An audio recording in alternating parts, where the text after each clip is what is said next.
Kunomuntu oke wangibuza ukuthi ngithini ngabantu besifazane abagqoka amabhlukwe. Noma ngesiye umuntu ovama ukukhumbula ama-chapter namavesi eBhayibhelini. Kodwa khona ngiyakhumbula ukuthi likhona ivesi elithi owesilisa akangagqoki okowesifazane.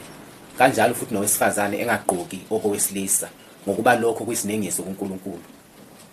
Mina nje ngisingami kuya kungicasule ukubona indoda kakhulukazi makusuke nje kusiniwa ingoma lezi zinto zamahlahla nani ubona indoda isigqoka iphinifa isishuqule isina laphana.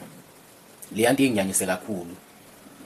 Lokhu kwebhlukwe ke kubantu besifazane noma ngingahambisani nakho kakhulu. Kodwa ngithi kungcono umuntu wesifazane mayisuke egqokela nje ibhlukwe kuukuthi vele usayigqokela nje akakabi sesigabeni sokuba ngadingabe mhlawumbe usethathiwe izinto ezikanjalo.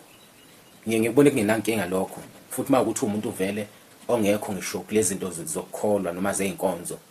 Ngibone kungenankinga kodwa kunezinto uyokuthi masuyikhethela indlela ethile yokuphila kufanele ukuthi uhlukane nazo lezo zinto lezo uyiyeke. Njengalo nje ibhlukwe angikukhuthaza ukuthi mina makuthi umuntu noma usulungiselelwa ukuthi uthathwe umuntu wesifazane bese ugqoka ibhlukwe. Ngingakhuthazi lokho. Kodwa futhi ikhona izimo la uthola ukuthi umuntu wesifazane khona uyasebenza mhlawumbe emsebenzini igqokiwe amabhlukwe. Ikhona imisebenzi enjalo. Lokho kuyezwakala ngoba kusuke kuphoqa ngesimo somsebenzi.